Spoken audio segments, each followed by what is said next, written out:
Halina't pakinggan ninyo ang kwento ko. Isang gabi, malapit ng maghating gabi, pabalik-balik sa tabi ng desk ko ang matandang janitor. Walang imik, pero may kakaiba sa kanyang mga mata. At nang walang nakatingin, palihim niyang isiniksik sa kamay ko ang isang gusot na papel. Pag-out mo, sa fire exit ka dumaan. Gulong-gulo ang isip ko pero sinunod ko siya. At doon, sa dilim ng hagdanan, natanaw ko ang sasakyan ng asawa kong dapat sanay nasa ibang bansa. Ang tanawin sa loob ng sasakyan. Iyon ang nagpatindig ng lahat ng balahibo sa katawan ko. 11:00 na ng gabi.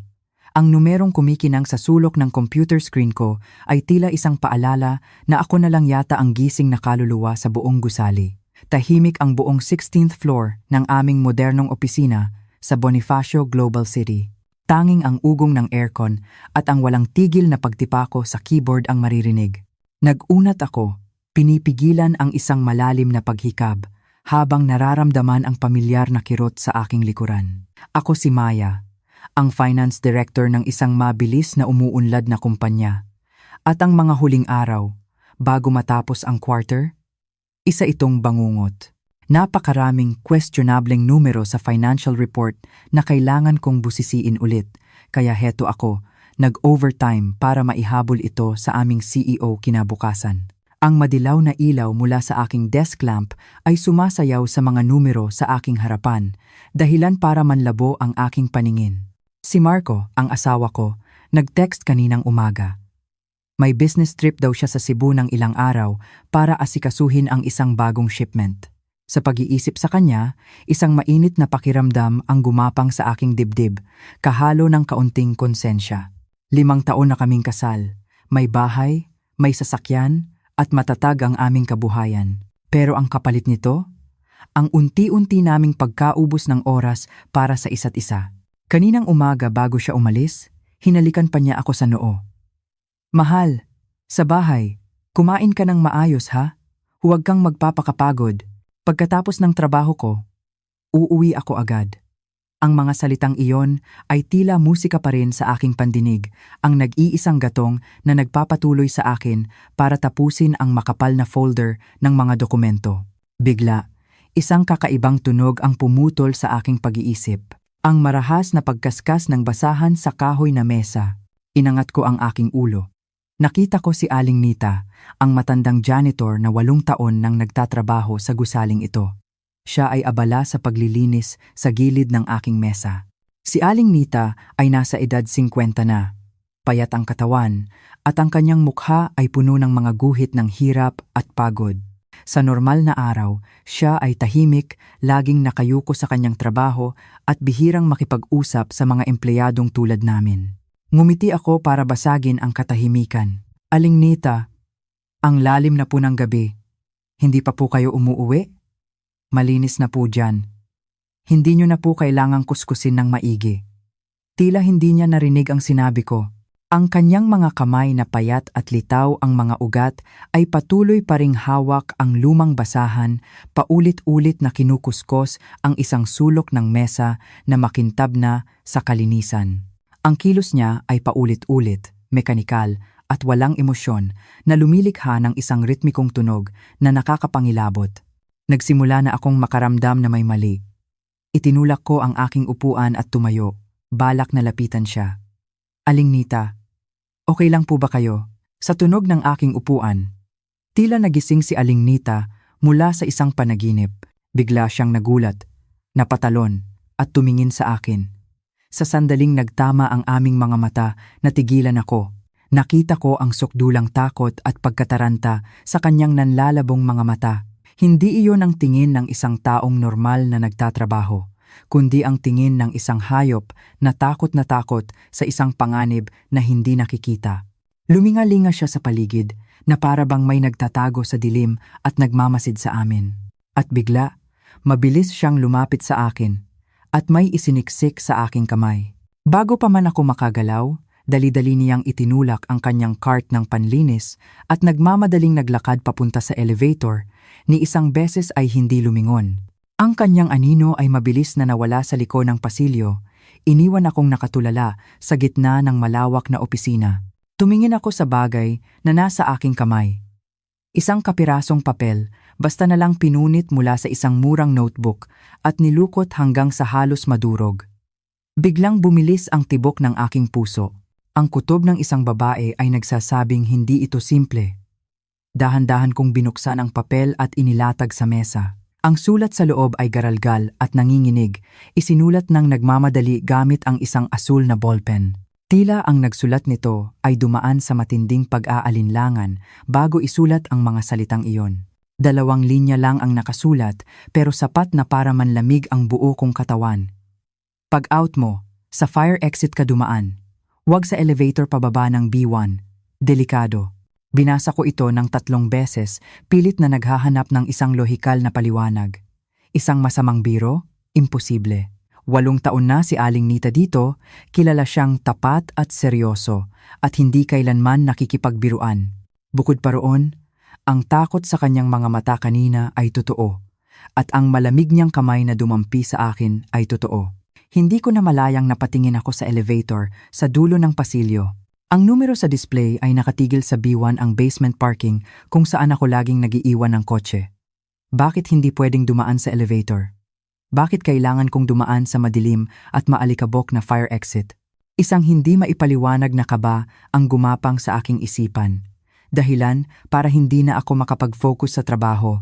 Dali-dali kong isinave ang aking file, pinatay ang computer, at kinuha ang aking bag at coat. Nakatayo sa harap ng elevator, akma ko nang pipindutin ang button, ngunit biglang bumalik sa isip ko ang mga mata ni Aling Nita na puno ng takot. Matagal na siya ritong nagtatrabaho. Siguradong may alam siya na hindi ko alam. Mabuti nang nag-iingat, sabi ko sa sarili. Huminga ako ng malalim, tinalikuran ang mainit na ilaw ng elevator lobby, at naglakad papunta sa mabigat na pinto ng fire exit sa isang sulok. Ang pinto ay umalatiit ng buksan ko. At isang malamig na hangin mula sa ibaba ang sumalubong sa akin, dala ang amoy ng luma at alikabok, amoy ng mga lugar na bihirang daanan ng tao. Pumasok ako sa dilim. Ang tunog ng aking takong sa sementadong hagdanan ay umalingaw-ngaw, malungkot at nakakakilabot. Hindi ko alam na sa sandaling iyon. Sa pagsara ng pinto sa aking likuran, ay pumasok ako sa isang sangandaan ng aking buhay. Isang lugar kung saan ang lahat ng katotohanan ay malapit ng mabunyag. Madilim ang fire exit, tanging ang mahinang berdeng ilaw mula sa mga exit sign ang nagbibigay ng kaunting liwanag. Sobrang tahimik, kaya't naririnig ko ang malakas na kabog ng aking dibdib. Kumapit ako sa malamig na bakal na handrail, dahan-dahang bumababa sa bawat baitang. Karaniwan, takot ako sa dilim, ngunit ang kuryosidad at ang hindi maipaliwanag na kaba ay mas nangingibabaw. Pagdating ko sa pagitan ng first floor at basement 1, bigla akong nakarinig ng mga boses na nag-uusap mula sa ibaba. Agad akong huminto, sumiksik sa pader, at nagpigil ng hininga para makinig. Isang magaspang na boses ng lalaki ang umalingaw-ngaw. Sinabi ko na sa'yo, matanda ka. Huwag kang makialam sa hindi mo problema. Gawin mo lang ang trabaho mo. Kung gusto mo pang mabuhay, manahimik ka. Sumunod ang nanginginig na boses ni Aling Nita. Opo, alam ko po. Wala naman po akong sinasabi. Naglilinis lang po ako. Patawarin niyo na po ako. Umalis ka na! Huwag na huwag ko nang makikita ang pagmumukha mo sa lugar na to. Sigaw ng lalaki. Narinig ko ang nagmamadaling mga yapak ni Aling Nita papalayo at ang malakas na kalabog ng bakal na pinto.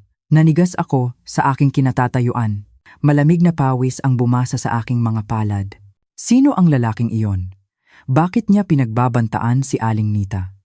At ano ang nakita ni Aling Nita sa parking lot na ito para maging ganito sila kaalerto? Naghintay pa ako ng ilang minuto hanggang sa bumalik ang katahimikan bago ako naglakas loob na magpatuloy. Hinubad ko ang aking sapatos at hinawakan sa kamay, naglakad ng nakayapak sa malamig na semento para walang malikhang ingay. Dahan-dahan kong itinulak ang pinto papunta sa parking lot. Isang makapal na amoy ng gasolina at usok ang sumalubong sa aking ilong, dahilan para bahagya akong mahilo. Ang parking lot ay halos walang tao, iilan na lang ang mga sasakyang naiwan. Ang kotse ko ay nasa Area C. Ngunit ang fire exit na ito ay diretso sa Area B, isang lugar na may mga blind spot sa CCTV at bihirang puntahan ng mga guwardiya. Balak ko sanang maglakad sa gilid ng mga poste para makarating sa Area C, kunin ang kotse at umuwi agad. Ngunit pagkatapos ng ilang hakbang, napansin ng aking mga mata ang isang pamilyar na bagay sa likod ng malaking poste na may numerong B12. Isang itim na SUV, makintab at mamahalin. Isang modelong sobrang pamilyar sa akin. Ang plaka ng kotse ay malinaw na nakikita sa ilalim ng kumukurap na ilaw, AGB 5680. Nanlaki ang mga mata ko. Kinusot ko ito para siguraduhin. Imposible akong magkamali. Iyon ang kotse ni Marco, ang asawa ko. Tila napako ang aking mga paa sa sahig. Malinaw na sinabi niya kaninang umaga na pupunta siyang Cebu para sa business trip at maaga pa lang ay nagpagrab na papuntang airport. Bakit nandito ang kotse niya? Sa ganitong oras ng gabi, sa ilalim mismo ng gusali kung saan ako nagtatrabaho. Sunod-sunod na tanong ang sumayaw sa aking isipan. Sinusundo ba niya ako ng palihim? O nagbago ang kanyang schedule at nakalimutan niyang sabihin? Akma ko nang kukunin ang telepono para tawagan siya, ngunit natigilan ang aking mga daliri. Isang masamang kutob ang pumigil sa akin. Sa halip, nagtago ako sa likod ng malaking poste at palihim na nagmasid. Biglang bumukas ang pinto sa passenger seat. Isang babae ang bumaba. Sa ilalim ng madilaw na ilaw ng parking lot, malinaw kong nakita ang kanyang mukha. Isang napakabatang babae. Marahil ay nasa 25 o 26 taong gulang, matangkad at suot ang isang hapit na corporate dress na nagpapatingkad sa kanyang mga kurba. Ang kanyang mukha ay matalas, nagpapakita ng isang aura ng pagiging suplada at malamig. Wala sa kilos niya ang pagkahiya ng isang kabit. Sa halip, ang kanyang tindig ay puno ng kumpiyansa, parang isang reyna. Kasunod nito, bumukas din ang pinto sa driver's seat. Bumaba si Marco. Nanikip ang dibdib ko. Pakiramdam ko ay may biglang pumiga nito. Ang asawa ko, ang lalaking ipinagmamalaki kong matagumpay at makisig, ay nakatayo ngayon sa harap ng isang estrangherang babae. Ngunit ang mas ikinagulat ko, na halos ikahulog ng hawak kong sapatos, ay hindi ang katotohanang magkasama sila, kundi ang kilos ni Marco. Hindi niya niyakap o hinalikan ang babae, walang anumang malisyosong kilos. Sa halip, nagmamadali siyang umikot sa harap ng kotse, yumuko ng bahagya at kinuha mula sa kamay ng babae ang isang mamahaling handbag. Inabot naman ito ng babae nang walang pakialam. Ang tingin niya kay Marco ay walang bahid ng respeto, kundi parang tingin sa isang utusan, isang alalay. May sinabi ang babae na hindi ko narinig dahil sa layo. Si Marco ay sunod-sunod na tumango, ang mukha ay tensyonado at takot, at ang sumunod na ginawa niya ang tuluyang dumurog sa akin. Lumuhod siya sa isang tuhod sa maruming sahig ng parking lot para itali ang natanggal na strap ng high heels ng babae. Tinakpan ko ang aking bibig para pigilan ang isang hikbi. Ito ba ang asawa ko? Ang haligi ng aming tahanan, ang business manager na kinatatakutan sa kanyang kumpanya, ang lalaking sa bahay ay nirerespeto at inaalagaan ko ng husto? Bakit sa harap ng batang babaeng ito nawala ang lahat ng kanyang dignidad? Sino ang babaeng ito na may ganitong kapangyarihan para gawing isang kaawa-awang alipin ang asawa ko? Tila hindi nasiyahan ang babae sa pagkakatali ni Marco. Kumunot ang noo niya, kinuha ang folder na hawak at marahang ipinalo sa pisngi ni Marco. Isang kilos na tila ng aasar pero may halong pagbabanta. Nanatiling nakatayo si Marco. Hindi umiwas, ang mukha ay namumutla, pilit nang ngumingiti ng miserable. Pagkatapos, tumalikod ang babae at naglakad papunta sa VIP elevator. Ang lakad ay puno ng kayabangan. Si Marco naman, bitbit ang bag, ay sumunod sa likuran niya, bahagyang nakayuko, ang itsura ay kaawa-awa. Napaupo ako sa paanan ng poste, ang mainit na luha ay bumuhos mula sa aking mga mata. Ang pagtataksil sa pag-ibig, siguro kaya ko pang sumigaw at mag-eskandalo. Ngunit ang tanawing ito ay nagdulot ng isang takot na mas malalim pa. Ipinapaalam nito sa akin na ang lalaking katabi kong matulog sa loob ng 5 taon ay may itinatagong isang napakalaking sikreto. At ang kanyang posisyon sa misteryosong relasyong ito ay hindi bilang isang mangingibig, kundi bilang isang alipin. Nakatulala ako sa loob ng sarili kong kotse, hawak pa rin ng mahigpit ang manibela, ang katawan ko ay nanlalamig. Matagal nang nakaalis ang sasakyan ni Marco at ng babaeng iyon, ibinalik sa basement parking ang nakakabinging katahimikan, Ngunit ang imahe ng kanyang pagluhod para itali ang sapatos ng babae ay paulit-ulit na ipinapalabas sa isipan ko parang isang masamang panaginip na ayaw magising. Biglang nag-vibrate ang telepono sa aking bag, sinira ang katahimikan. Umilaw ang screen, ipinapakita ang pangalang "Mahal ko" kasama ang isang bagong mensahe. Huminga ako ng malalim, pinipigilan ang pag-akyat ng asim sa aking lalamunan at binuksan ito. Kakalanding ko lang sa Cebu, mahal. Grabe, na-delay ang flight, pagod na pagod ako. Sa hotel na ako didiretso para matulog. Mag-ingat ka dyan sa bahay, ha? Ilock mo mabuti ang pinto bago matulog. I love you.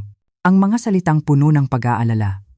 Kung kahapon ko lang ito natanggap, siguradong mapapangiti ako. Ngunit ngayon, bawat letra ay tila karayom na tumutusok sa puso ko. Kakalanding lang? Pagod? Samantalang kalalabas lang niya rito, ilang metro lang ang layo sa akin, ginagampanan ang papel ng isang kaawa-awang utusan para sa ibang babae. Napatawa ako, isang mapait at basag na tawa ang umalingaw-ngaw sa loob ng kotse. Hindi ako umuwi agad. Ang malawak na bahay na pinag-ipunan namin ng maraming taon ay biglang naging isang dayuhan at nakakatakot na lugar sa aking isipan. Nagpaikot-ikot ako sa mga tahimik na kalsada ng siyudad. Ang madilaw na ilaw ng mga poste ay tumatama sa salamin ng kotse, lumilikha ng mga anino sa aking tulalang mukha. Sa huli, huminto ako sa isang 24-hour convenience store, umorder ng isang basong kape kahit alam kong hindi ko ito malulunok. Umupo ako roon, pinagmamasdan ang iilang taong dumadaan. Iniisip kung sino ba talaga ang taong katabi kong natutulog gabi-gabi sa loob ng 5 taon. 6:00 ng umaga, umuwi ako. Pilit kong hinilamusan ang aking mukha ng malamig na tubig, naglagay ng kaunting makeup para itago ang aking mugtong mga mata at ang pagod mula sa isang gabing walang tulog. Mga 15 minuto pa lang ako sa bahay, narinig ko ang pagbukas ng pinto. Pumasok si Marco, hila-hila ang isang maliit na maleta, may malawak na ngiti sa kanyang mga labi tulad ng dati. "Mahal, umuwi na ako. Miss na miss kita." Ibinuka niya ang kanyang mga braso para yakapin ako. Agad akong napaatras ng isang hakbang, nanunuyo ang lalamunan. Nang makita ang kakaiba kong reaksyon, natigilan si Marco. May bahid ng pagkalito sa kanyang mga mata, ngunit mabilis itong napalitan ng pag-aalala. "Bakit, mahal? Pagod ka ba? O baka napuyat ka sa trabaho kagabi?" Medyo masakit lang ang ulo ko. Pilit kong nginitian bago hayaan siyang yakapin ako. Ang yakap niya ay kasing init pa rin ng dati, ang matipuno niyang dibdib na dati kong sandalan tuwing pagod ako. Ngunit sa pagkakataong ito, nang dumampi ang ilong ko sa kanyang coat, isang kakaibang amoy ang sumingaw na nagpasikip sa aking tiyan. Hindi ito ang matapang na pabango ng babae na karaniwang nababasa ko sa mga kwento ng kabit. Ito ay isang amoy ng mamahaling kahoy, may halong tabako, malamig, sopistikado, pero puno ng kapangyarihan. Ang amoy na naamoy ko nang dumaan ang batang babae sa parking lot kagabi. Ang amoy na ito ay hindi para sa isang maliit na kerida, ito ay para sa isang taong nasa itaas. Bumitaw si Marco sa yakap at masayang kinuha mula sa kanyang bag ang isang kahon ng regalo na maingat na binalot. "May pasalubong ako sa'yo." Nagmamadali ako kaya hindi na ako nakapili ng maayos. Nakita ko itong alampay. Bagay sa'yo kaya kinuha ko na. Tinanggap ko ang regalo, nanginginig ang kamay na binuksan ito. Isang malambot na silk na alampay, maganda ang kulay. Ngunit nang baliktarin ko ang kahon, nanigas ang aking mga mata.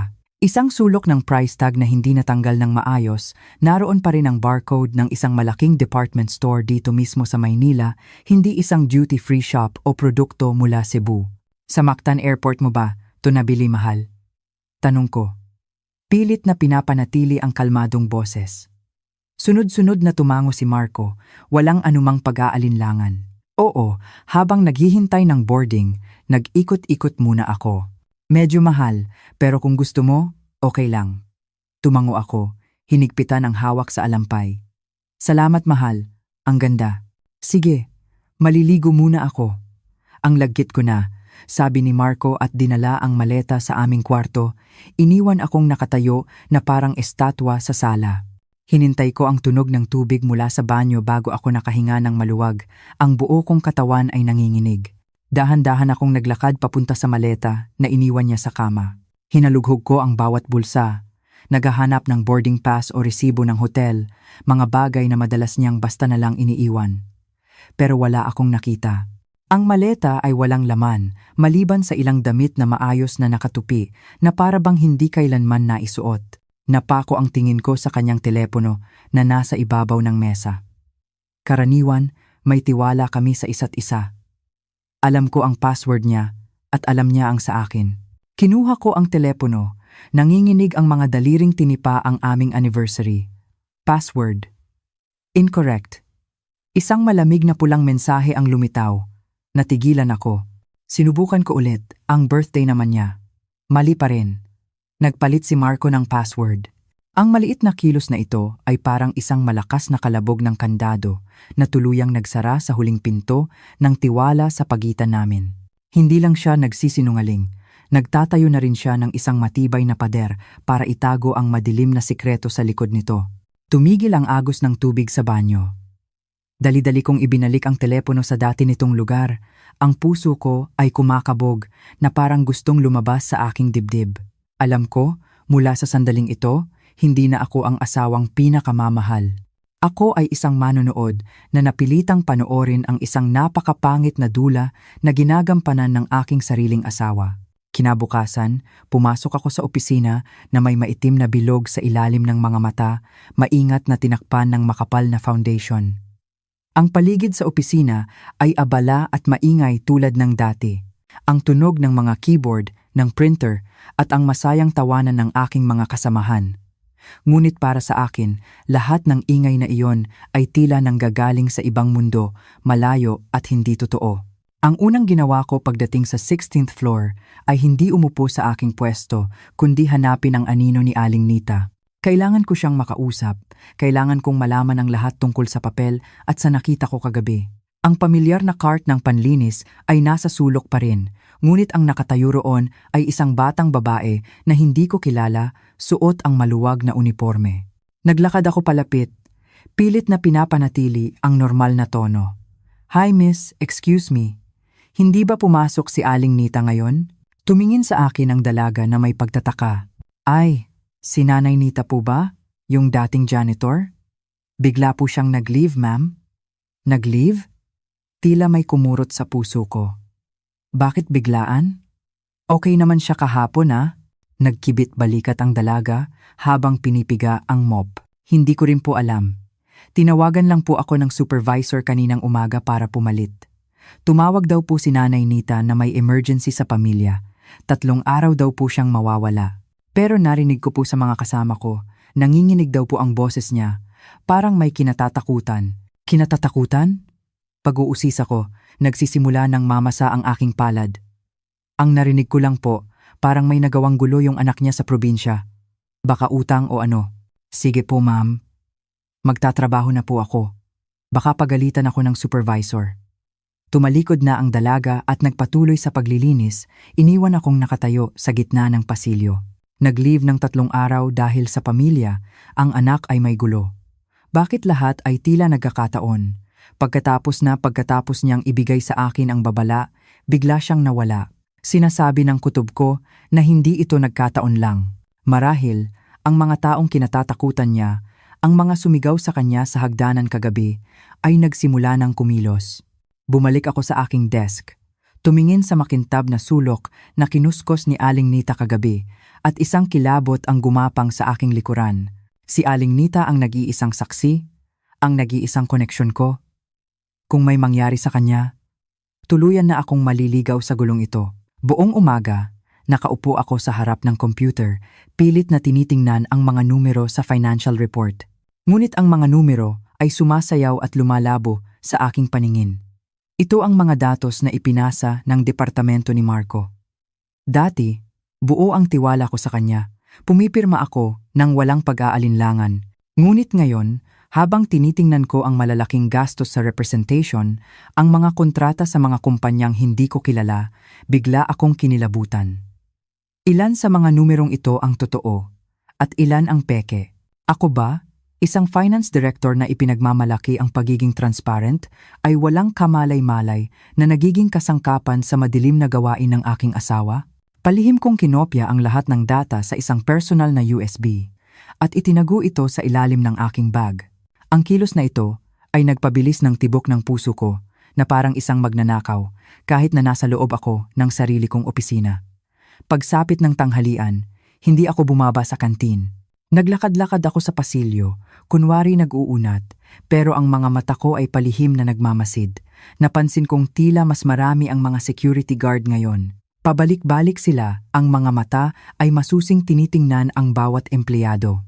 Sa tuwing dumadaan sila, pakiramdam ko ay may libo-libong matang nakatutok sa aking likuran. Naalala ko ang babala sa papel. Delikado. Ang pagkawala ni Aling Nita ay parang unang bloke na tinanggal mula sa pader ng pekeng seguridad na nakapalibot sa akin. Unti-unti kong naiintindihan, hindi lang pala isang nasisirang kasal ang hinaharap ko. Nakatayo ako sa bunganga ng isang madilim na kuweba, kung saan ang mga mababangis na hayop ay nag-aabang. At ako, isang babaeng buong buhay, ay abala lang sa mga papeles at numero. May sapat ba akong lakas para harapin sila? O baka ako ay maglaho na lang na parang bula, tulad ni Aling Nita, at iwanan ang mga sikretong habambuhay na ibabaon sa limot. Hindi ako mapakali sa opisina. Pakiramdam ko, bawat kilos ko ay may nagmamasid. Ang dating pamilyar na lugar ay naging isang hawla na puno ng mga matang mapanuri. Parang ako'y isang isdang lumalangoy sa gitna ng mga pating, hindi alam kung sino ang kakampi at sino ang kalaban, para akong bumabangga sa isang pader ng katahimikan sa tuwing susubukan kong magtanong. Ang biglaang pagkawala ni Aling Nita at ang mga palusot ni Manong Hilario sa security ay malinaw na mensahe. May isang puwersang kumikilos para pagtakpan ang lahat at ako ay nasa gitna nito. 3 araw ang lumipas na parang 3 siglo. Bawat araw, umaasa akong makita si Aling Nita, pero wala. Nagsisimula na akong mawalan ng pag-asa, iniisip na baka tuluyan na siyang tinakot para manahimik. Ngunit isang umaga, habang naghihilamos ako sa banyo para gumaan ang pakiramdam, narinig ko ang pamilyar na tunog ng pag-flush at ang marahang pagtulak ng cart. Bumukas ang pinto ng cubicle sa dulo. Lumabas si Aling Nita, ang mukha ay mas humpak kaysa dati, ang mga mata ay mas lumalim pa sa pagod at takot. "Aling Nita!" bulong ko. Halos mapatakbo ako para yakapin siya sa sobrang tuwa at kaba. Nagulat si Aling Nita, nabitawan ang hawak na bote ng panlinis. Kumalabog ito sa sahig, tumingin siya sa akin at ang takot ay muling bumalik sa kanyang mga mata. Akma siyang tatakbo pabalik sa cubicle. Mabilis kong hinarangan ang pinto, ang boses ko ay naghahalo ang pagmamakaawa at pagiging desidido. "Huwag po kayong umalis, parang awa nyo na. Sabihin niyo po sa akin kung ano ang nangyayari. Ano po ang nakita ninyo nung gabing iyon? Bakit niyo po ako pinadaan sa fire exit?" Nanginginig si Aling Nita, ang kanyang mga labi ay gumagalaw pero walang lumalabas na salita. Lumingalinga siya sa pinto ng banyo at bumulong, ang boses ay paos. "Ma'am, wag na po kayong magtanong. Lalo lang po kayong mapapahamak. Patawarin niyo na po itong matanda. Hindi po ako pwedeng manahimik lang." Hinawakan ko ang kanyang magaspang na kamay. Ramdam na ramdam ko ang panginginig nito. "Asawa ko po, yung sasakyan na yon. Sa asawa ko po yun." Namuo ang luha sa aking mga mata. "Aling Nita, babae rin po kayo. May anak din po kayo. Kung ang anak niyo po ang nasa panganib, manonood lang po ba kayo? Nagmamakaawa po ako sa inyo." Sa pagbanggit ko sa kanyang anak, biglang lumambot ang mga mata ni Aling Nita. Napuno ito ng luha, nanahimik siya ng matagal, at isang malalim na buntong hininga ang kanyang pinakawalan sa loob ng maliit na banyong amoy kemikal. "Sige po," mabilis niyang sabi. Ang boses ay halos hindi marinig. "Pumunta po kayo sa rooftop, mamayang 12:00 ng tanghali, kapag kumakain na ang lahat. Hindi po tayo pwedeng mag-usap dito, baka may makarinig." Pagkasabi noon, binawi niya ang kanyang kamay, yumuko, at mabilis na itinulak ang kanyang cart palabas. Iniwan akong nakatayo roon. Ang puso ay kumakabog sa kaba at pag-asa. Eksaktong 12:00, dumaan ako sa hagdanan paakyat sa rooftop. Malakas ang hangin, humahaginit sa mga bakal na rehas, lumilikha ng nakakakilabot na tunog. Ang kalangitan sa Maynila ay kulay abo. Tila may paparating na malakas na ulan. Nakita ko si Aling Nita, naghihintay sa isang sulok sa likod ng malaking tangke ng tubig. Ang kanyang maliit na katawan ay tila lalong lumiit sa kalawakan ng lugar. Lumapit ako. Aling Nita, mahina kong tawag. Humarap siya, ang mukha ay tila lalong tumanda sa loob lang ng ilang araw. Hindi na siya nagpaligoy-ligoy pa. Ang kanyang nanginginig na boses ay tinatangay ng hangin. Ma'am Maya, mabuti po kayong tao. Sa lahat ng taon, naging mabait po kayo sa akin, hindi niyo po ako minamaliit. Kaya hindi ko po kayang tiisin na habang buhay kayong lolokohin. Lolokohin? Napalunok ako. Ang ibig niyo po bang sabihin, nambababae ang asawa ko? Umiling si Aling Nita, isang mapait na ngiti ang sumilay sa kanyang mga labi. Kung pambababae lang po sana yan, napakaswerte niyo na. Mas malala pa po diyan ang problema. Nanikip ang dibdib ko. Ano po yon? Lumingon muli si Aling Nita sa paligid at saka bumulong sa aking tainga. Ang mga salitang binitiwan niya ay nagpatigas sa dugo sa aking mga ugat. Ang asawa niyo po, si Sir Marco, hindi lang po siya may kabit. Nagtatrabaho po siya para sa mga taong napakadelikado. Narinig ko po ang usapan nila tungkol sa paglilipat ng pera, tungkol sa mga peking account sa ibang bansa. Money laundering po, ma'am. Napahawak ako ng mahigpit sa bakal na rehas para hindi ako matumba. Money laundering, peking account. Mga salitang sa pelikula ko lang naririnig, hindi ko akalaing ididikit ito sa pangalan ng asawa ko. Sigurado po ba kayo? Baka po nagkamali lang kayo ng dinig, sabi ko, pilit na kumakapit sa natitirang hibla ng pag-asa. Hindi po ako nagkakamali. Buong diin ni Aling Nita, ang kanyang mga mata ay nag-aapoy sa galit at sakit. Paano po ako magkakamali?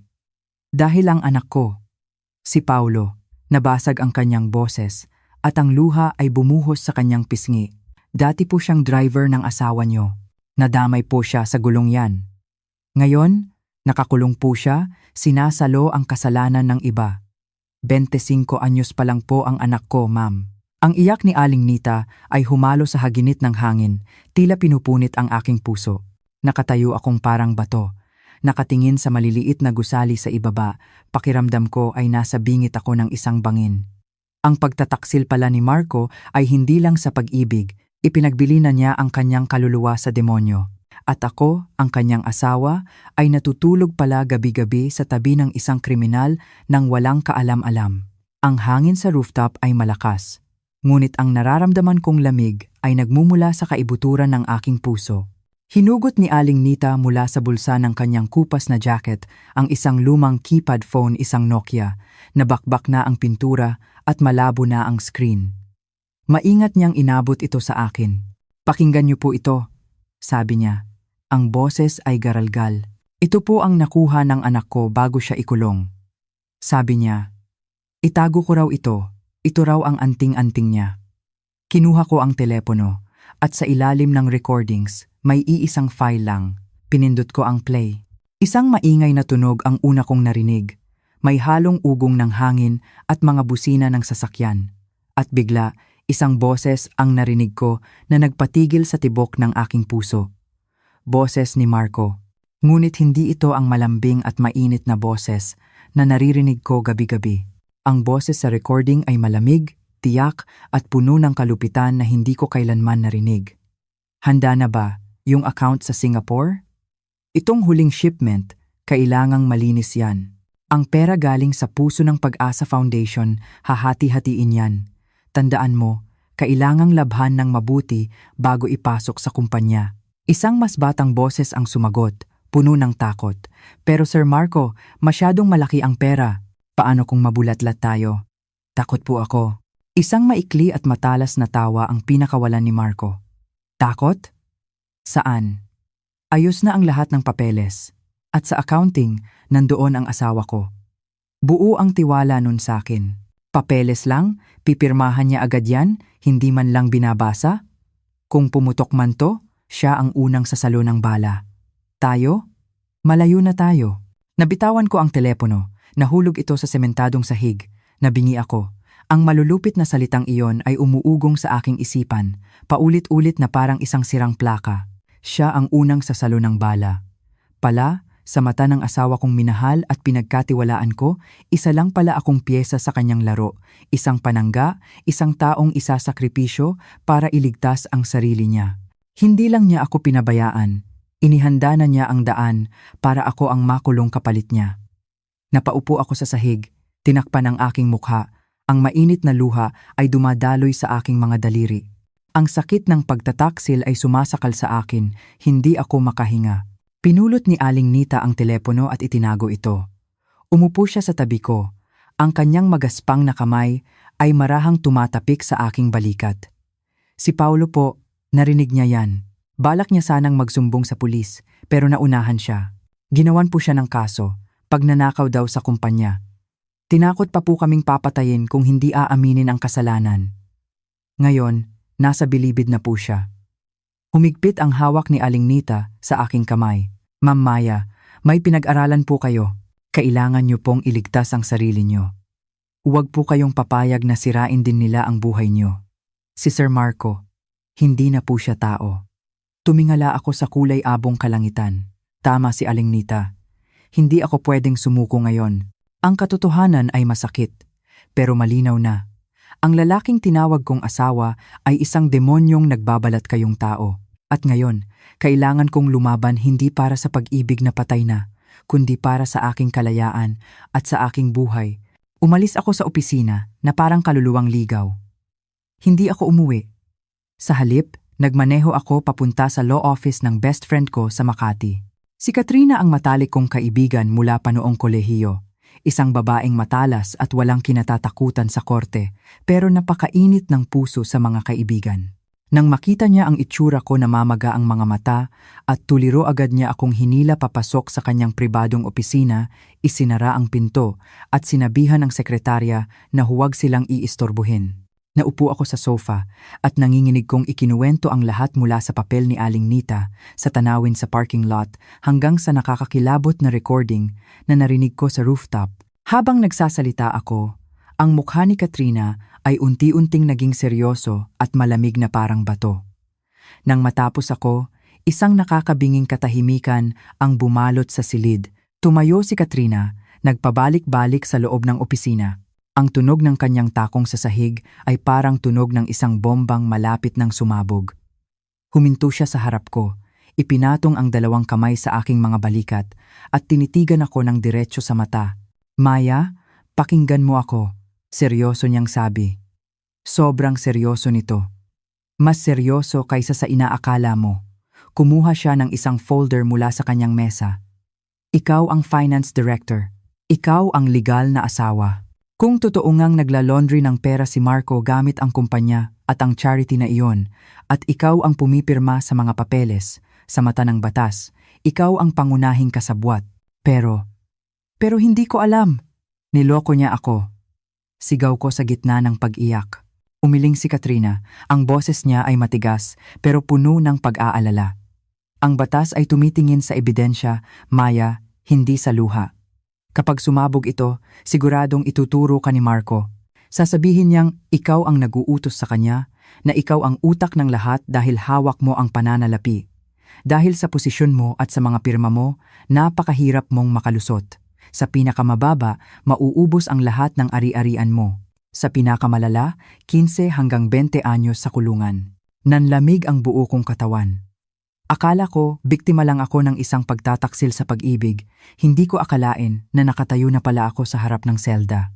So, anong gagawin ko? Trina, mag-report na ba ako sa pulis? Huwag na huwag, mabilis niyang sagot. Sa ngayon, wala ka pang matibay na ebidensya. Ang recording ni Aling Nita ay mahina sa korte at madali nilang sasabihing gawa-gawa lang. Kapag nag-report ka ngayon, agad nilang sisirain ang lahat ng ebidensya, ililipat ang pera at papatahimikin ang mga saksi. Naupo siya sa tabi ko at bumulong. Kailangan mong maging kalmado. Babalik ka sa bahay na yan. Arte ka na parang normal, na parang walang nangyari.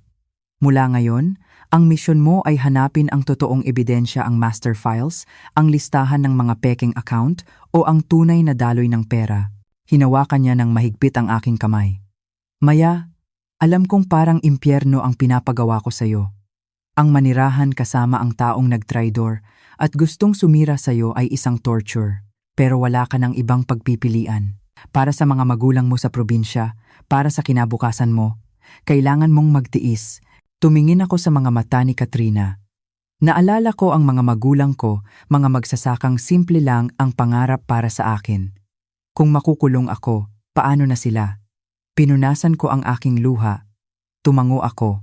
Naiintindihan ko. Gagawin ko. Hahanapin ko ang ebidensya para siya ang makulong, hindi ako. Ngumiti si Katrina. Good. Tandaan mo, mula sa sandaling ito, hindi ka na asawa ni Marco. Isa kang espiya sa sarili mong tahanan. Bawat kilos, bawat salita, dapat maingat. Tumawag ka agad sa akin kapag may bago kang nalaman. Pag-alis ko sa opisina ni Katrina, padilim na. Ang dating tahanan namin ay naging isang entablado para sa pinakamahirap na pagganap ng buhay ko. Pagdating ko, naroon si Marco, nanonood ng TV. Ngumiti siya at sinalubong ako. Mahal, pagod ka? Ipinagluto kita ng paborito mong sinigang. Niyakap niya ako. Bawat yakap niya ay parang kagat ng ahas. Bawat halik niya ay lasang-lason. Pero tiniis ko. Ngumiti ako pabalik. Salamat mahal. The best ka talaga. Habang kumakain kami, pinagmamasdan ko siya. Ang kanyang mga mata ay malambing pa rin. Ang kanyang ngiti ay mainit pa rin. Kung hindi ko lang narinig ang recording, maniniwala pa rin akong ako ang pinakamasayang babae sa mundo. Mahal. Baka kailangan ko ulit umalis para sa business trip. Bigla niyang sabi. Kailangan sa bagong project sa Mindanao. Agad? Kakauwi mo lang ah? Sabi ko, pinipigilan ang panginginig ng boses. Ganoon talaga, mahal. Babawi ako sa'yo, promise. Magborakay tayo pagkatapos nito. Ngumiti siya. Tumango lang ako, pilit na ngumingiti habang ang puso ko ay unti-unting nadudurog. Nang gabing iyon, habang naliligo si Marco, dali-dali kong nilapitan ang kanyang briefcase. Binuksan ko ito ng maingat. Mga papeles, mga kontrata, walang kakaiba. Ngunit sa isang maliit na bulsa, may nakita akong pangalawang telepono. Sinubukan kong buksan, walang password. Binuksan ko ang messages at call logs. Walang laman, ang contacts, iilan lang. Malinis, sobrang linis na nakakapagduda. Isang taong kasing abala niya, imposibleng ganito kalinis ang telepono, maliban na lang kung binubura niya ang lahat pagkatapos gamitin. Binuksan ko ang photo gallery. Walang laman din. Ngunit nang buksan ko ang trash folder, may isang litratong hindi pa tuluyang nabubura. Ito ay isang litrato ng isang sulat kamay na listahan mga pangalan na hindi ko kilala at mga numero na may katabing $sign umaabot sa milyon-milyon. Hindi ko pa natitingnan ng maigi, narinig kong tumigil ang tubig sa banyo. Sa sobrang taranta, mabilis kong pinatay ang screen, isinilid ang telepono pabalik sa bulsa, isinara ang briefcase at tumakbo papunta sa kama, kumuha ng libro at nagkunwaring nagbabasa. Bumukas ang pinto ng banyo. Lumabas si Marco, nakangiti. Hindi ka pa inaantok, mahal? Hindi pa. Tatapusin ko lang itong chapter, sabi ko. Hindi inaalis ang tingin sa libro kahit na ang mga letra ay nagsasayaw na sa aking paningin. Humiga siya sa tabi ko at niyakap ako mula sa likuran. Nanigas ang buo kong katawan sa yakap niya. Ang dating nagbibigay sa akin ng kapanatagan ay ngayon, nagdudulot na ng sukdulan na pandidiri. Nakahiga ako sa tabi niya. Alam na ang kama naming dati pugad ng pagmamahalan ay naging pugad na ngayon ng isang ahas. Makalipas ang 2 araw, muling nagpaalam si Marco na aalis para sa isang business trip. Ang bahay ay muling naging malawak at tahimik. Ngunit sa pagkakataong ito, hindi kalungkutan ang naramdaman ko, kundi isang matinding pag-asa. Ito na ang pagkakataong hinihintay ko. Bago siya umalis, napansin kong naiwan niya ang kanyang personal na laptop sa bahay. Siguro dahil sa pagmamadali, o siguro dahil sa pag-aakalang hindi ko kailanman papakialaman ang mga gamit niya. Ito ang laptop na palagi niyang daladala. Ang kanyang mundo, ang itinatago niyang baul ng mga sekreto. Hinatid ko siya sa pinto, nagpanggap na malungkot, hinalikan siya sa pisngi na parang wala akong ibang nararamdaman kundi pagmamahal. Ngunit sa sandaling sumarado ang pinto, para akong isang sundalong sumusugod sa giyera, hinintay ko hanggang hating gabi, nang sigurado akong mahimbing na ang tulog ng buong mundo. Isinara ko ang lahat ng kurtina at nagbukas lang ng isang maliit na desk lamp. Kinuha ko ang laptop. Sa pagbukas nito, isang password screen ang sumalubong sa akin. Huminga ako ng malalim. Sinubukan ko ang anniversary namin. Mali. Sinubukan ko ang birthday niya, ang birthday ko. Mali pa rin. Isang babala ang lumabas. 3 subok na lang at tuluyan na itong makilak. Malamig na pawis ang nagsimulang tumulo sa aking noo. Si Marco ay isang taong maingat at may pagkasentimental. Kung hindi masayang araw, marahil ay isang malungkot na alaala. Bigla kong naalala ang kanyang ina. Namatay ito noong 18 taong gulang pa lang si Marco. Iyon ang pinakamalaking dagok sa buhay niya. Ikinuwento niya sa akin na sa araw na iyon, isinumpa niyang yayaman siya para wala nang mangmamaliit sa kanya.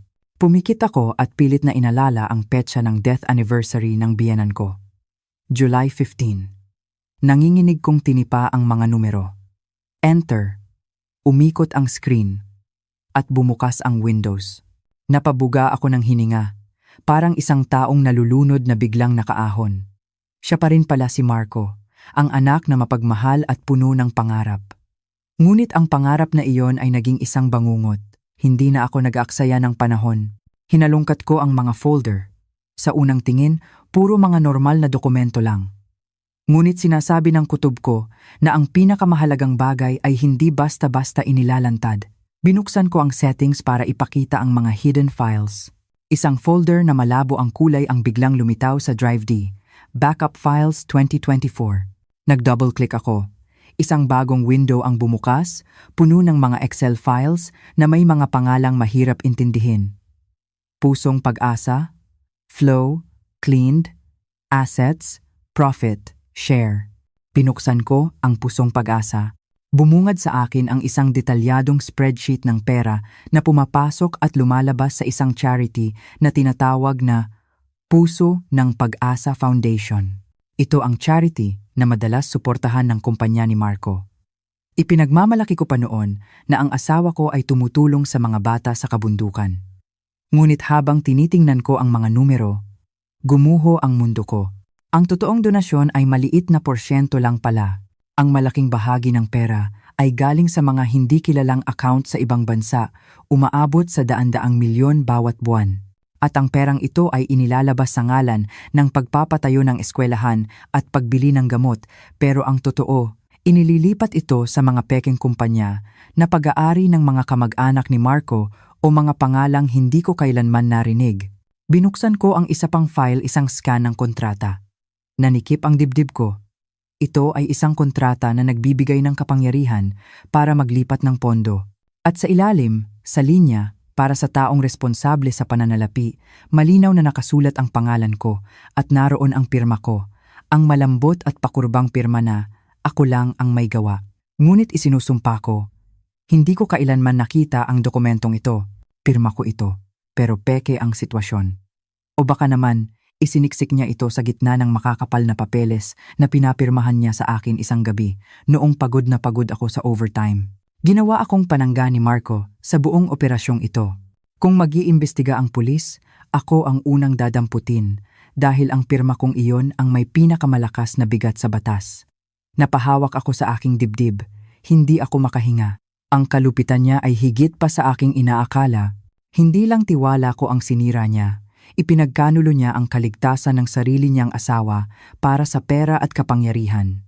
Dali-dali kong isinaksak ang USB. Nanginginig kong kinopya ang buong hidden folder. Ang progress bar ay mabagal na gumagapang. 90%, 95%, 98%. Bigla, isang malakas at sunod-sunod na pagdoorbell ang umalingaw-ngaw sa katahimikan ng gabi. Napatalon ako sa gulat, halos mabitawan ang laptop. Sino ang darating sa ganitong oras? Baka bumalik si Marco o baka natunugan na ako ng mga kalaban? Sumilip ako sa pinto. Ang puso ko ay kumakarera habang ang progress bar sa screen ay umabot na sa 100%. Dali-dali kong hinugot ang USB, isinara ang palad ko sa paligid nito at itinapon ang laptop sa sofa. Ngunit sa pagmamadali ko, natabig ko ang baso ng tubig sa mesa. Bumuhos ang tubig sa keyboard. Kumislap ang screen at biglang namatay. Kasabay noon, bumukas ang pinto. Si Marco. Nakatayo siya sa may pintuan, bitbit pa ang kanyang briefcase. Ang kanyang mga mata ay matalas na tumingin sa paligid, sa nagkalat na basag na baso at huminto sa laptop na basang-basa ng tubig. "Anong ginagawa mo?" tanong niya. Ang boses ay malamig at puno ng pagdududa. Tumayo ako, nanginginig. Ang mukha ko ay parang papel sa putla. "Sorry, nauuhaw ako.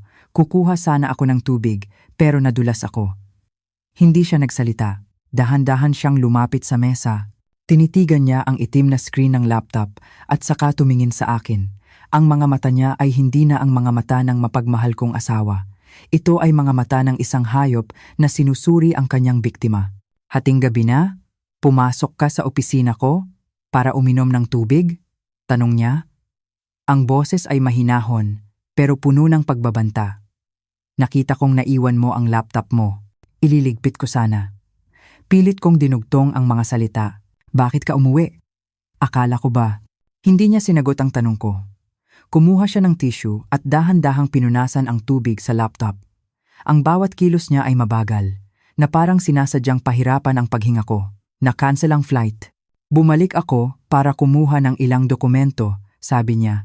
Ang mga mata ay nakatitig pa rin sa laptop. "Binuksan mo ba?" Nanigas ang puso ko.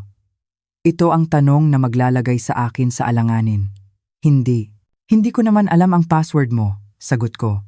Pilit na pinapanatili ang inosenteng tingin. "Isasara ko na sana nang matapon ko ang tubig." "Nasira ba?" "Ipaayos ko bukas, babayaran ko." Nanahimik siya ng matagal.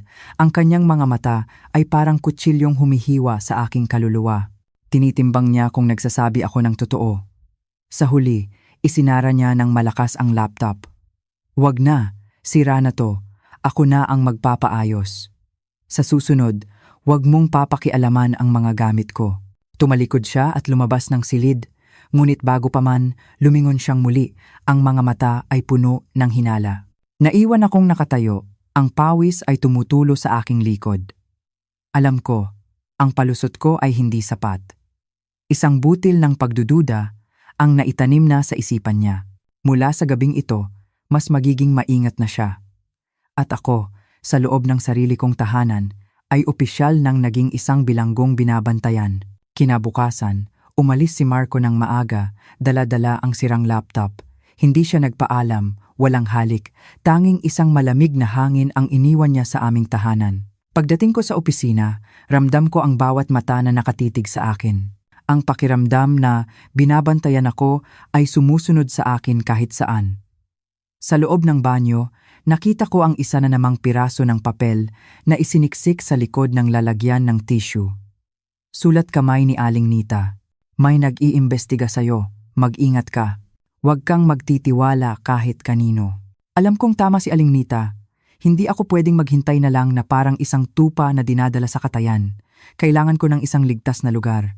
Isang kanlungan na hindi kailanman maiisip ni Marco at ng kanyang mga kasama.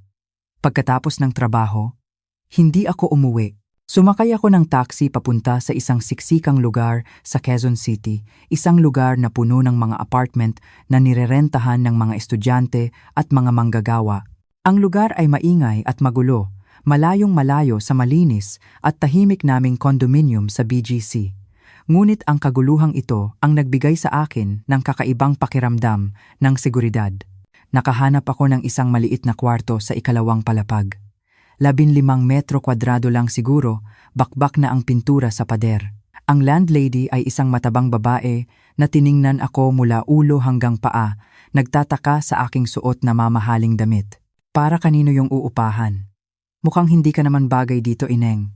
Para po sa kapatid ko galing probinsya." "Magre-review po para sa board exam," mabilis kong sagot, sabay abot ng perang inihanda ko na. Bayad na po ang 3 buwang upa at deposito. "Wag na po kayong maghanap ng ID, hindi pa po tapos ang sa kanya." Nang makita ang pera, lumiwanag ang mukha ng landlady. Sige. Basta bayad, walang problema. Ligtas naman dito." Pagpasok ko sa kwarto, isang kalawangin na kama at isang lumang lamesang plastik lang ang laman. Umupo ako sa gilid ng kama. Mula sa aking bag, kinuha ko ang isang lumang keypad phone at isang bagong SIM card na binili ko sa bangketa. Ito na ang magiging bago kong koneksyon sa mundo, Isang koneksyon na hindi kayang bakasin ni Marco. Mula sa kwartong iyon, tinawagan ko si Katrina. "Hello? Sino to?" Tanong ng boses niyang puno ng pag-iingat. "Ako to, Trina. Si Maya. Bago kong numero to. I-save mo. Pero wag mong lalagyan ng pangalan ko," mabilis kong sabi. "Diyos ko, Maya, pinag-alala mo ako. Anong nangyari?" Nanginginig kong ikinuwento ang lahat, ang sirang laptop, ang paghihinala ni Marco at ang aking bagong taguan. "Trina, nakuha ko ang listahan ng hatian at may nakita akong letrang W na may pinakamalaking porsyento. Sino siya?" Nanahimik si Katrina sa kabilang linya. "Maya," sabi niya, at ang boses niya ay naging mas seryoso. Nalaman ko na kung sino siya. Ang tunay niyang pangalan ay Isabel. Pero sa mundo ng negosyo, W ang tawag sa kanya. 26 anyos lang, pero hindi siya basta-bastang babae. Huminto siya sandali. Si Isabel ay ampon at kanang kamay ni Don Ricardo, ang big boss ng sindikato na kinabibilangan ng asawa mo. Siya ang utak sa likod ng mga peking charity at real estate companies. Siya ang nagpapatakbo ng lahat. Parang binuhusan ako ng malamig na tubig. Ang magandang babae sa parking lot ay hindi pala isang simpleng kabit. Siya ang amo. Siya ang reyna. Kaya pala, bulong ko. Naalala ang pagluhod ni Marco. Kaya pala takot na takot sa kanya si Marco. "Eksakto," sabi ni Trina. "Ang kalaban mo dito, Maya, ay hindi isang babaeng nang aagaw ng asawa. Ang kalaban mo ay isang henyo sa krimen, isang babaeng may kapangyarihan at walang puso. Gagawin niya ang lahat para protektahan ang imperyo niya." Nakatulala ako sa madilim na kwarto. Akala ko ang laban na ito ay para sa isang nasirang kasal. Ngunit ngayon, malinaw na. Ang laban na ito ay para sa aking buhay. Kinagabihan, sinabi ni Marco na may isang importanteng party na kailangan nilang daluhan. Isang pagtitipon ng mga pinakamalalaking pangalan sa mundo ng negosyo. Binigyan niya ako ng isang mamahaling itim na gown. Kailangan ko raw sumama para mapanatili ang kanilang imahe. Alam ko, papasok ako sa lungga ng mga leon. Ang party ay ginanap sa isang 5-star hotel. Nagniningning ang mga kandelabrang kristal, ang musika ay malumanay, at ang hangin ay puno ng amoy ng mamahaling pabango. Pumasok kami ni Marco. Magkahawak kamay. Pilit akong ngumingiti habang ang aking mga palad ay pinagpapawisan. Bigla, isang malakas na boses ang tumawag. Isang lalaking nasa katanghalian ang edad, bulto ang katawan pero makisig pa rin, ang lumapit sa amin. Sa tabi niya, nakatayo si Isabel. Suot ang isang pulang bestida na litaw ang kanyang perpektong katawan, si Don Ricardo. At ang kanyang reyna, si Isabel. "Ricardo." "Isabel," bati ni Marco. Bahagyang yumukod. Ang paggalang sa kanyang boses ay hindi maikakaila. Ngumiti si Don Ricardo. At tinapik si Marco sa balikat. At saka siya tumingin sa akin, ang kanyang mga mata ay matalas na, para bang binabasa ang aking kaluluwa. "At ito na siguro si Mrs. Maya. Ang ganda at talino mo ay sikat na sikat sa aming mundo." Ngumiti lang si Isabel. "Masyado kang mapagkumbaba, Ate Maya," sabi niya. Ang boses ay matamis pero puno ng lason. Asawa ng isang mahusay na si Marco at namamahala pa sa buong pananalapi ng kumpanya. "Imposibleng ordinaryo ka lang." Idiniin niya ang salitang pananalapi, isang malinaw na paalala tungkol sa mga pirma ko. Sa gitna ng party, nagpaalam ako na pupunta sa banyo. Habang naghihilamos, bumukas ang pinto. Pumasok si Isabel. Dahan-dahan siyang lumapit, nag-retouch ng kanyang pulang lipstick at saka tumingin sa akin sa pamamagitan ng salamin. "Ate Maya," sabi niya, ang boses ay malamig na. "Narinig ko kasing mahilig ka raw mag-usisa ngayon. Mahilig kang maghalungkat ng mga bagay na hindi mo dapat malaman." Nanigas ako. Alam na nila. Humarap ako sa kanya. "Ano ang gusto mong sabihin?" Isang malakas na tawa ang pinakawalan niya. Lumapit siya, ang mukha niya ay ilang pulgada na lang mula sa akin. "Isang paalala lang," bulong niya. "Bilang asawa, dapat matuto kang pumikit. Ang mga matatalino, sila ang unang namamatay. At tandaan mo, hindi lang ikaw ang mapapahamak. Pati ang pamilya mo sa probinsya. Madali lang naming mahanap." Nanikip ang dibdib ko sa galit at takot. Ang banta ay direkta at walang paligoy. Huwag mong idamay ang pamilya ko. Nagkibit-balikat siya. Nasa sayo yan. Sabihin mo sa asawa mo, turuan kanyang lumugar. At umalis siya. Iniwan akong nanginginig sa loob ng marangyang banyo. Pauwi, malakas ang buhos ng ulan. Ang katahimikan sa loob ng kotse ay nakakabingi. Puno ng galit, hindi ko na napigilan ang sarili ko. Itigil mo ang kotse, sigaw ko. Nagulat si Marco pero sinunod niya ako. Humarap ako sa kanya, ang luha ay nagbabadyang tumulo. Alam ko na ang lahat, Marco. Alam ko ang tungkol sa money laundering, sa mga peking pirma ko. Alam ko ang tungkol kay Isabel, ang babaeng tinatawag ninyong W. Namutla si Marco. Mahal, anong? Huwag mo akong tawaging mahal. Ganti ko. Niloko mo ako. Ginamit mo ako. Bakit, Marco? Bakit mo nagawa sa akin to? Bumagsak ang mga balikat ni Marco. Humagulgol siya na parang isang bata. Sa gitna ng kanyang mga hikbi, umamin siya. May utang ako, Maya. 50 milyon. Sa sugal, natigilan ako. Muntik na nila akong patayin. Si Don Ricardo ang nagligtas sa akin. Pero ang kapalit, kailangan kong magtrabaho para sa kanila. Wala akong pagpipilian. At ang pagpipilian mo ay idamay ako? Sigaw ko. Ginawa ko to para protektahan ka. Sabi niya. Gusto kong makaipon para makatakas tayo. Maniwala ka, mahal. Tumingin ako sa kanya, sa lalaking minahal ko, na ngayon ay isang estranghero. Ang ulan sa labas ay kasinlakas ng unos sa loob ng puso ko. Paano mo ako mapoprotektahan kung ikaw mismo ang nagtulak sa akin sa bangin? Pagkatapos ng gabing iyon sa kotse, ang aming tahanan ay naging isang malamig na kaharian ng katahimikan. Wala nang mga peking ngiti, wala nang mga pilit na yakap. Nabubuhay kami na parang dalawang anino sa loob ng iisang bahay. Si Marco ay mas laging wala, at kapag umuuwi, ang kanyang mukha ay guhit-guhit ng pagod at takot. Isang gabi, umuwi siya ng mas maaga. Dumiretso siya sa kusina kung saan ako naghahanda ng hapunan, isang hapunan na hindi ko alam kung sino ang kakain. Tumayo siya sa likuran ko, at bigla, niyakap niya ako ng mahigpit. Napakahigpit na halos hindi ako makahinga. Pero sa pagkakataong ito, hindi ko siya itinulak. Naramdaman ko ang panginginig ng kanyang katawan. Bukas, may importante akong lakad. Bulong niya sa aking tainga. Ito na ang huling shipment. Kapag naging maayos to, malaya na ako. Pinatay ko ang kalan at humarap sa kanya. Ang kanyang mga mata ay lubog na. Ang kanyang mukha ay tila tinubuan ng isang linggong balbas. Tila tumanda siya ng 10 taon. Sigurado ka bang pakakawalan ka na nila? Tanong ko. Kahit alam ko sa puso ko na imposible iyon.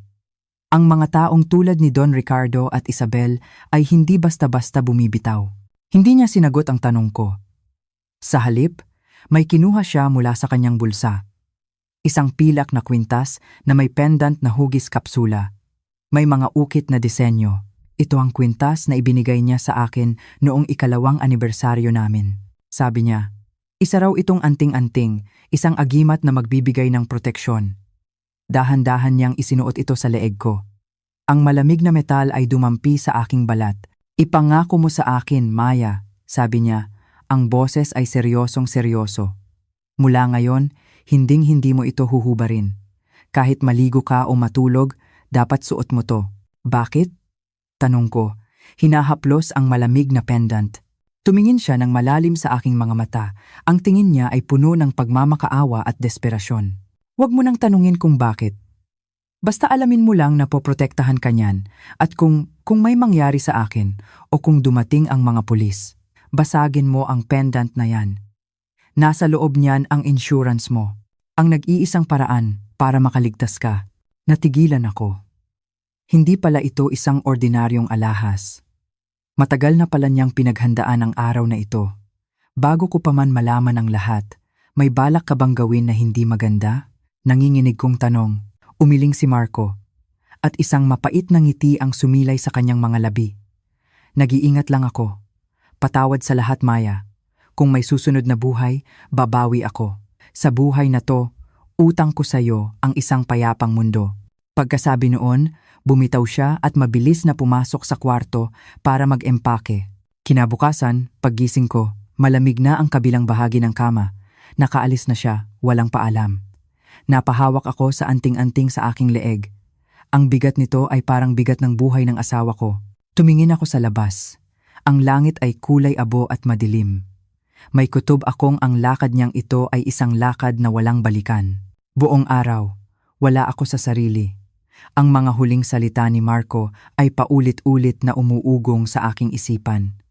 Alam kong papunta siya sa isang patibong.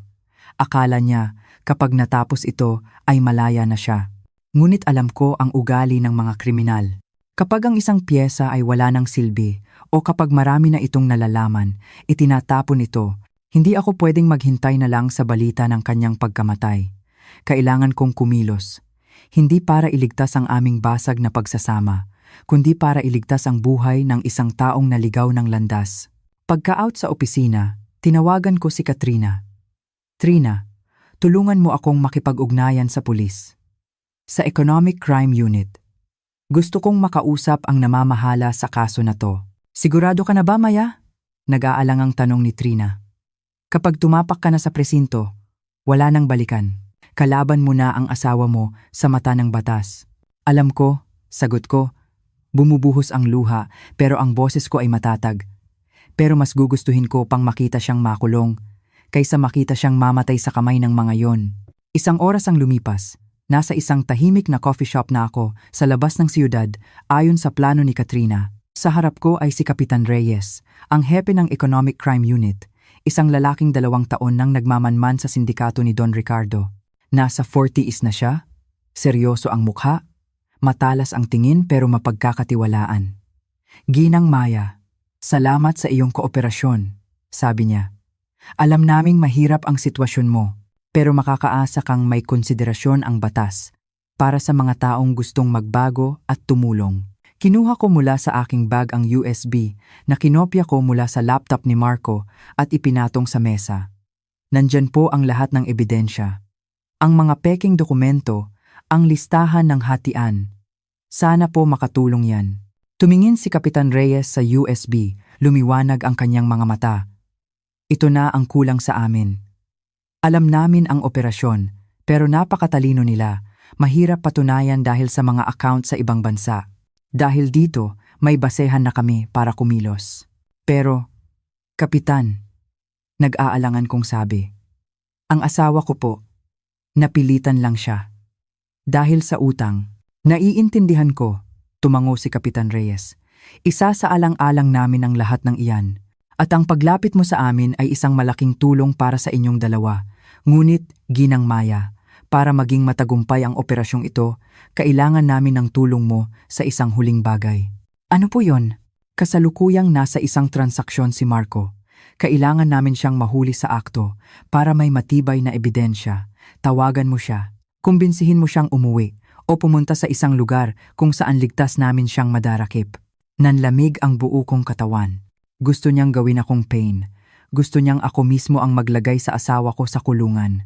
Tumingin ako sa USB at saka hinawakan ng kwintas sa aking leeg. Ngunit nang maalala ko ang mapagmataas ng ngiti ni Isabel at ang desperadong mga mata ni Marco, alam kong wala na akong ibang pagpipilian. Pumapayag po ako. Sabi ko, halos pabulong. Gagawin ko po ang lahat para matapos na to. Ayon sa plano, umuwi ako at naghanda ng isang espesyal na hapunan. Nagluto ako ng sinigang na baboy at pritong galunggong, ang mga paborito niyang pagkain noong nagsisimula pa lang kami. Habang naghihiwa ako ng mga sangkap, ang tunog ng kutsilyo sa sangkalan ay parang isang malungkot na awit. Nag-text ako sa kanya, umuwi ka, nagluto ako ng paborito mo. May importante akong sasabihin. Naupo ako sa harap ng hapagkainan, pinagmamasdan ang unti-unting paglamig ng pagkain. Ang bawat tiktak ng orasan ay parang isang martilyong pumupukpok sa aking dibdib. Halos 10:00 na ng gabi nang marinig ko ang pagbukas ng pinto. Pumasok si Marco, mukhang pagod na pagod, amoy alak at gusot ang damit. Nang makita niya ako at ang nakahandang pagkain, isang kislap ng gulat at saya ang dumaan sa kanyang mga mata. Bakit hindi ka pa kumakain? Hinintay mo pa ako. Tumayo ako, maghugas ka na ng kamay, kakain na tayo. Naupo siya at nagsimulang kumain. Pagkatapos ng unang subo, Huminto siya.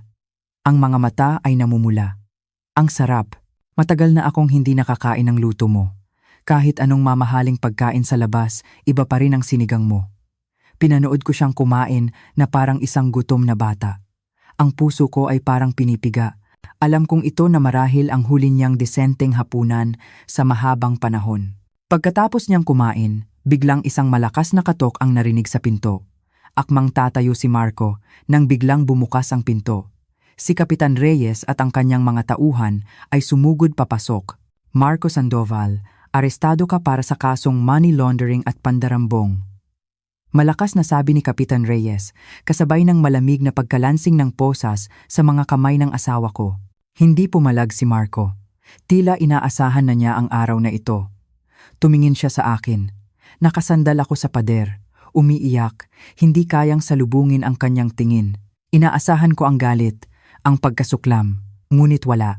Tumingin siya sa akin, at ang kanyang mga mata ay kalmado. Habang iginagapo siya, isang malungkot na ngiti ang sumilay sa kanyang mga labi. Isang ngiti ng kaluwagan, patawad, at salamat. Bulong niya, sapat lang para marinig ko. Isinara ang pinto, dala ang anino ng lalaking minahal ko, at sinira ako. Napaluhod ako sa sahig. Ang sirena ng mga pulis ay umalingaw-ngaw sa gabi. Isang hudyat na ang tunay na bagyo ay nagsisimula pa lamang. Kinabukasan, ipinatawag ako sa presinto. Dinala ako ni Kapitan Reyes sa isang silid na malamig at walang laman. Hindi siya nagsasalita. Sabi ng kapitan, ang mukha ay seryoso. Isa lang ang sinasabi niya, hindi siya sasagot sa anumang tanong hanggat hindi kanya nakakausap. Dinala nila ako sa isang silid kung saan isang makapal na salamin ang naghihiwalay sa amin. Naroon si Marco sa kabilang panig, suot ang kulay kahel na damit ng bilanggo, ang buhok ay magulo. Pagkakita niya sa akin, dali-dali niyang dinampot ang telepono. Kinuha ko rin ang sa akin. Maya, sabi niya sa kabilang linya. Ang boses ay nanginginig. Nasa'yo pa ba yung kwintas na binigay ko? Tumango ako, hinawakan ang anting-anting sa aking leeg. Oo, suot ko pa. Lumingalinga siya sa paligid, na parabang may nakikinig. Pakinggan mo ako, basagin mo yan. Sa loob niyan, may microchip. Yan ang susi para mabuksan ang lahat ng ebidensya laban kay Ricardo at Isabel. Nasa isang cloud server. Natigilan ako. Ang anting-anting na akala ko'y simbolo lang ng pag-ibig ay isa palang high-tech na susi. Pero, patuloy niya, ang boses ay apurado, kailangan ng biometric verification para ma-access yan. Sa UBS Bank sa Singapore, nakapangalan sa'yo ang secondary access. Ikaw lang ang makakakuha nito. Singapore? Napahawak ako sa salamin. Bakit doon pa? Doon lang ligtas, sabi niya. Maya, kailangan mong pumunta doon agad. Kapag nakuha mo ang data sa chip na yan, may laban tayo. Kung hindi, mamamatay ako sa loob ng kulungang ito at hindi ka rin nila titigilan. Pag-uwi ko sa bahay, kumuha ako ng maliit na martilyo. Nanginginig kong ipinatong ang pendant sa mesa at pinalo ng malakas. Bumasag ang pilak na pambalot at sa loob, isang napakaliit na microchip ang kumislap. Tinitigan ko ito, nangingilabot. Ang maliit na bagay na ito ang magdidikta ng aming kapalaran. Nang malaman ni Kapitan Reyes ang tungkol dito, agad siyang kumilos. Isang mabilis at mapanganib na plano ang binuo. Lilipad ako papuntang Singapore sa ilalim ng proteksyon ng Interpol, magpapanggap na isang mayamang ginang na kukunin ang kanyang mana.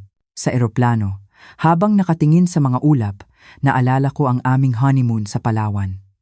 Nasa isang simpleng resort lang kami noon, pero ang saya sa mga mata ni Marco ay hindi matatawaran. Pangako, mahal, sabi niya noon, kapag yumaman ako, ililibot kita sa buong mundo. Ngayon, papunta na nga ako sa Singapore. Hindi para magbakasyon, kundi para sa isang misyon na maaaring ikamatay ko. Paglapag sa Changi Airport, isang itim na luxury car ang sumalubong sa akin. Dalawang lalaking nakaitim na suit ang magalang na nagbukas ng pinto. Ang UBS Bank ay parang isang modernong kuta. Dinaanan ko ang napakaraming security checks. Ang hangin sa loob ng vault ay napakalamig. Ginang Sandoval, sabi ng isang Europoong bank manager. Para mabuksan ang safe deposit box na ito, Kailangan naming i-verify ang iyong biometrics. Pakilagay ang iyong hinlalaki sa scanner. Nanginginig kong inilagay ang aking daliri, isang berdeng ilaw ang gumapang dito, at isang malakas at nakakabinging tunog ng error ang umalingaw-ngaw. Isang pulang mensahe ang lumitaw sa screen. Access denied. Nanigas ang puso ko. Kumunot ang noo ng manager, ang tingin niya sa akin ay puno na ng pagdududa. Ginang, mukhang may problema. Hindi tugma ang fingerprint ninyo sa pangunahing may-ari ng account. Ako ang secondary beneficiary, pilit kong ipinaliwanag. May sakit ang asawa ko kaya hindi siya makapunta. Kung ganoon, sabi ng manager, ang kanyang kamay ay unti-unti nang gumagalaw patungo sa alarm button sa ilalim ng kanyang mesa, kailangan namin ng emergency authorization code. Code? Wala akong alam na code. Ang utak ko ay naghalo-halo. Kung hindi ko maibibigay ang tamang code sa loob ng ilang segundo, huhulihin ako. Pumikit ako. Inisip ko si Marco. Sentimental siya. Ang aming anniversary? Ang birthday niya? Imposible. At bigla, naalala ko ang 25 na kaarawan ko. Niyakap niya ako at sinabing, "Ikaw ang pinakamahalagang bagay sa buhay ko. Lahat ng sa akin ay sayo." Huminga ako ng malalim at isinugal ang lahat sa isang hula. Ang code po ay, ang aking kaarawan. Pero, pabaliktad. Tinipa ng manager ang mga numero. Katahimikan. At bigla, isang malakas na CLICK ang narinig. Bumukas ang mabigat na pinto ng safe deposit box. Ngumiti ang manager. Verification successful. Paumanhin po sa abala, Ginang Sandoval. Napahinga ako ng maluwag, ang aking mga tuhod ay halos bumigay. Marco, kahit sa ganitong sitwasyon, ang pagmamahal mo pa rin sa akin ang naging susi. Sa loob ng kahon, wala itong lamang ginto o pera. Isang maliit na memory card at isang nakatuping dokumento lang ang laman nito. Binuksan ko ang dokumento. Ito ang orihinal na listahan ng lahat ng transaksyon, ang matibay na ebidensya laban kay Don Ricardo. Ngunit ang nagpaiyak sa akin ay ang isang sulat na nakasiksik sa huling pahina. Sulat kamay ni Marco. Ang pamilyar niyang sulat noong sinusuyo pa niya ako. Nanginginig kong binuksan ang liham. Mahal kong Maya, kung binabasa mo ito, ibig sabihin wala na ako sa labas o mas malala, wala na ako sa mundong ito. Patawarin mo ako sa pagkaladkad ko sa iyo sa impyernong ito. Walang araw na hindi ko pinagsisihan ang lahat, ngunit isinusumpa ko, sa ngalan ng aking ina, hindi ko kailanman binalak na ipahamak ka. Ang ebidensyang hawak mo ngayon, yan ang inihanda kong paraan para makalabas ka. Ibigay mo yan sa mga pulis. Gamitin mo yan para sa kalayaan mo. Huwag mo akong alalahanin. Lalaki ako, kasalanan ko to, haharapin ko to. Basta't ligtas ka at masaya. Kahit mabulok ako sa kulungan, ayos lang sa akin. Mahal na mahal kita. At utang ko sa'yo ang isang buong buhay. Nagmamahal ang asawa mo, Marco. Niyakap ko ang sulat sa aking dibdib at napahagulgol sa malamig na sahig ng bangko. Ang petsa sa sulat, 2 taon na ang nakalipas. Bago pa man sumabog ang lahat, inihanda na niya ang kaligtasan ko. Hindi pala ako panangga. Ako pala ang kanyang huling pag-asa. Hindi pala ako ang kanyang isasakripisyo. Ako pala ang dahilan kung bakit handa siyang magsakripisyo. Pinunasan ko ang aking luha at maingat na itinago ang sulat at ang memory card sa aking dibdib. Ang pag-ibig niya ay totoo. At ngayon, ako naman ang lalaban para sa kanya. Ang bayahe pabalik ng Pilipinas ay mas mahaba at mas mabigat kaysa sa inaasahan ko. Bawat segundo, ang kamay ko ay nakahawak sa aking dibdib, binabantayan ang memory card na parang ito ang aking sariling puso. Pagbaba ko sa NAIA, ang mainit na hangin ng Maynila ang sumalubong sa akin, pero ang naramdaman ko ay isang nakakakilabot na lamig nang makita ko ang seryosong mukha ni Kapitan Reyes na naghihintay sa akin sa isang special security area. "Ginang Maya, sumunod ka sa akin." "Mabilis," sabi niya. Ang boses ay apurado, malayong malayo sa kanyang karaniwang kalmado na pagsasalita. May naramdaman akong masamang kutob. "Ano pong nangyari, Kapitan?" "Ang asawa ko." "May nangyari po ba sa kanya?" Hinintay niyang makasakay kami sa isang itim na van bago siya nagsalita. "Kailangan mong maging matatag," sabi niya. ang boses ay mababa. Inatake si Marco sa kulungan kaninang umaga. Ano? Sigaw ko. Ang buo kong katawan ay nanlambot, pero ipinangako niyo pong poprotektahan niyo siya. Ginawa namin ang lahat, sabi ni Kapitan Reyes, pinagpapawisan ang noo. Pero nakahanap ng paraan si Don Ricardo. Nakapagbayad siya ng isang preso para bugbugin si Marco. Kumusta po siya? Ayos lang po ba siya? Nanginginig kong tanong. Umiling ang kapitan at may inabot sa aking isang plastic bag. Sa loob, may isang gusot na papel na may mga bahid ng dugo. Nakaligtas siya, pero kritikal ang lagay. At bago mahuli ang umatake sa kanya, isiniksik niya ito sa bulsa ni Marco. Nanginginig kong kinuha ang plastic. Sa loob ng papel, nakasulat sa dugo ang mga salitang nagpatigil sa pag-ikot ng aking mundo. Itikom mo ang bibig mo. O, ang asawa mo ang isusunod namin. Para akong nasusuka. Ito ang kanilang madugong babala. Gusto nilang patahimikin si Marco at ginagamit nila ang buhay ko para takutin siya. Akala nila sa ganitong paraan, susuko ako. Akala nila sa takot, sisirain ko ang ebidensyang hawak ko. Ngunit habang hawak ko ang papel na may dugo ng aking asawa, ang takot sa loob ko ay biglang nag-apoy at naging purong galit. Itinulak na nila kami sa pader. Kinuha na nila ang aming kalayaan, ang aming dangal, at ngayon, pati ang aming buhay. Humarap ako kay Kapitan Reyes. Ang aking mga mata ay tuyo pero nag-aalab. Dalhin niyo ako sa ospital. Ngayon din. Kailangan kong makita ang asawa ko. Pero Ginang Maya, delikado. Wala akong pakialam. Putol ko sa kanya. Ang boses ko ay matigas na parang bakal. Nasa akin ang ebidensyang wawasak sa kanila.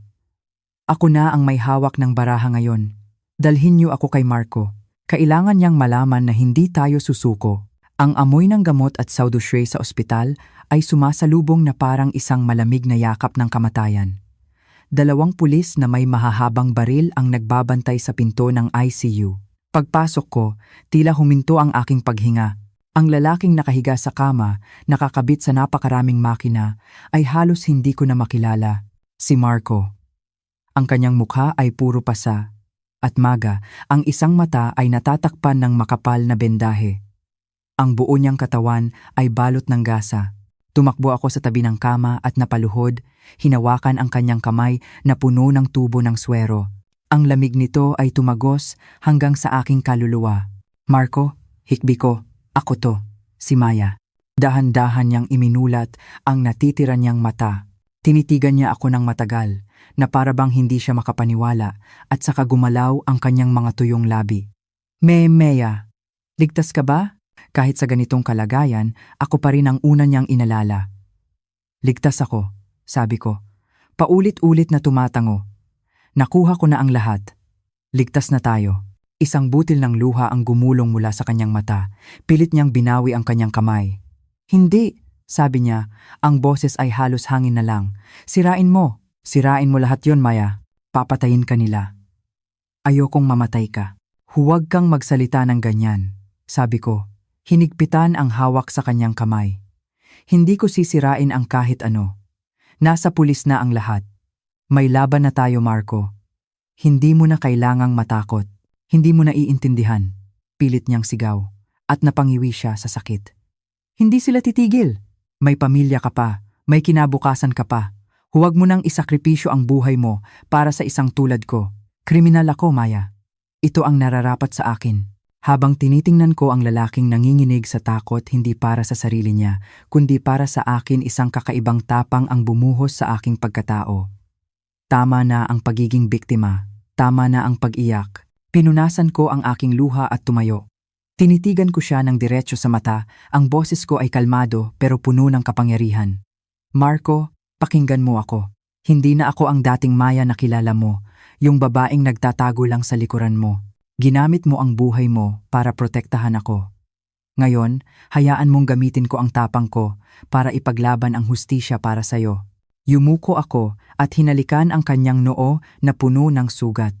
Nagkamali tayo, pero hindi tayo duwag. Hindi ko hahayaang masayang lang ang sakripisyo mo. Haharapin natin to ng magkasama. Sa korte. Handa ka bang tumayo sa tabi ko? Tinitigan ako ni Marco at sa kanyang pagod na mga mata nakita ko ang gulat na unti-unting napalitan ng paghanga at tiwala. Dahan-dahan, isang pagod pero matatag na ngiti ang sumilay sa kanyang maga na labi. Hinigpitan niya ng bahagya ang hawak sa aking kamay. Oo, bulong niya. Lalaban tayo. Nang magkasama. Sa sandaling iyon, sa gitna ng amoy ng gamot at sakit, naramdaman ko ang isang bagong ugnayan sa pagitan naming dalawa. Hindi na ito ang nasirang pag-ibig ng mag-asawa. Ito ay ang tibay ng dalawang taong magkakampi, na sabay natatawid sa apoy para hanapin ang liwanag. Ang araw ng paglilitis ay dumating kasabay ng isang madilim at maulang umaga.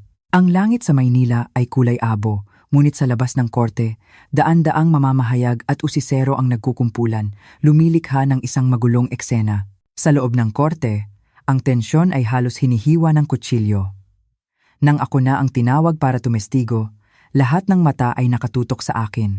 Ang abogado ni Don Ricardo, isang tanyag at tusong tao, ay tumayo. Ginang Sandoval, simula niya, ang boses ay puno ng pang-uuyam. Sinasabi mong ginawa mo ito para sa hustisya, ngunit hindi ba't totoo na ikaw ang nakapangalan sa maraming ari-arian? Kung makukulong ang asawa mo, hindi ba't plano mo itong lahat para makuha ang yaman at makatakas sa responsibilidad? Ramdam ko ang mga bulungan sa paligid.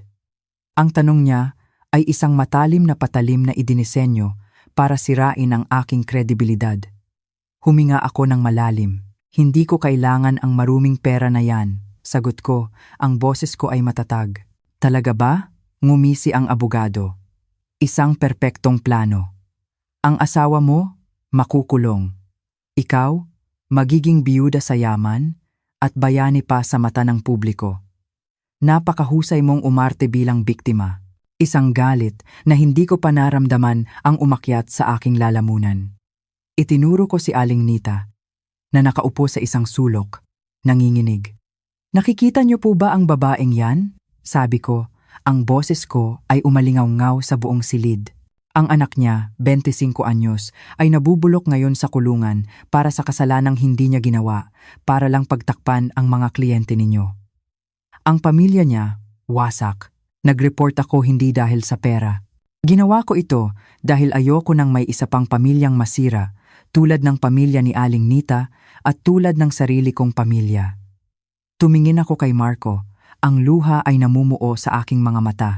Nagkamali ang asawa ko at kailangan niyang pagbayaran yon. Pero siya, pinili niyang harapin ang hustisya. Ang mga kliyente ninyo, kailan sila hihingi ng tawad? Natahimik ang buong korte, maging ang tusong abogado ay natigilan, walang masabi. Nakita kong yumuko si Marco, nanginginig ang mga balikat. Alam kong nanalo ako sa sandaling iyon, hindi sa isang legal na argumento, kundi sa laban para sa katotohanan. Pagkatapos ng 3 araw, binasa na ang hatol. Para kay Ricardo Montero, sa salang pagiging utak ng isang malawakang money laundering at pandarambong, hinahatulan siya ng habambuhay na pagkabilanggo. Bumagsak si Don Ricardo sa kanyang upuan, ang dating makapangyarihang anyo ay naglaho. Para kay Isabel W. Villanueva, bilang pangunahing kasabwat, hinahatulan siya ng 20 taong pagkakakulong. Sumigaw si Isabel, ang maganda niyang mukha ay puno ng galit at takot. Ang tingin niya sa akin ay puno ng pagbabanta. At sa wakas, si Marco. Para kay Marco Sandoval, bagamat napatunayang may sala dahil sa kanyang kusang loob na pakikipagtulungan sa mga awtoridad at pag-amin sa kasalanan, hinahatulan siya ng 8 taong pagkakakulong. 8. Ang numerong iyon ay isang mabigat na tanikala pero isa ring sinag ng pag-asa. Tumingin si Marco sa akin mula sa kanyang kinatatayuan at sa unang pagkakataon sa loob ng napakatagal na panahon, ngumiti siya, isang ngiting malaya, walang bigat, walang takot, isang ngiting nagsasabing, "Salamat." Napaupo ako at doon na bumuhos ang lahat ng luhang pinigilan ko. Tapos na ang laban. Ang hustisya ay naibigay. Ngunit ang presyo nito ay ang aming nawasak na pamilya at 8 taon ng buhay ni Marco. 1 buwan matapos ang hatol, dinalaw ko siya sa kulungan. Sa pagitan namin ay isang makapal na salamin. "Mag-ingat ka sa labas, Maya," sabi niya sa telepono. Huwag mo akong hintayin. Masyadong maikli ang buhay para sayangin sa isang tulad ko. May inabot siya sa akin mula sa isang maliit na siwang sa ilalim ng salamin. Isang lumang sobre. Sa loob, isang pirmadong divorce paper. Tiningnan ko ang petsa sa tabi ng kanyang pirma. 2 taon na ang nakalipas. Bago pa man niya ako lokohin, bago pa man niya ako idamay, pinirmahan na niya ito. Inihanda na niya ang aking kalayaan. Lahat ng ari-arian natin na galing sa malinis na paraan, na ilipat ko na sa pangalan mo noon pa, sabi niya. Ang boses ay garalgal. Ligtas yon. Gamitin mo para magsimula ulit. Bakit? Bakit hindi mo sinabi? Tanong ko. Ang luha ay tumutulo sa papel. Dahil makasarili ako, sabi niya. Gusto pa kitang makasama, kahit isang araw pa. Pero ngayon, kailangan na kitang palayain. Pirmahan mo na yan, Maya, maging masaya ka. Tumunog ang bell. Hudyat na tapos na ang oras ng dalaw. Inilapat niya ang kanyang palad sa salamin. Paalam, Maya. Mabuhay ka ng masaya. At tumalikod siya. Ang kanyang anino ay dahan-dahang nilamon ng dilim ng pasilyo. Paglabas ko sa kulungan, ang langit ay maliwanag at asul. Hawak ko ang divorce paper. Hindi ko ito pinunit. Maingat ko itong itinupi at isinilid sa aking bag. Sumakay ako sa aking kotse at nagmaneho palayo patungo sa papalubog na araw. Hindi ko alam kung ano ang mangyayari sa hinaharap. Hindi ko alam kung maghihintay ako. Pero alam ko, sa sandaling ito, malaya na ako. Malaya sa galit, malaya sa sakit. Isang bagong buhay ang naghihintay. At sa wakas, pagkatapos ng napakahabang paglalakbay sa dilim, natagpuan ko na rin ang aking sariling fire exit.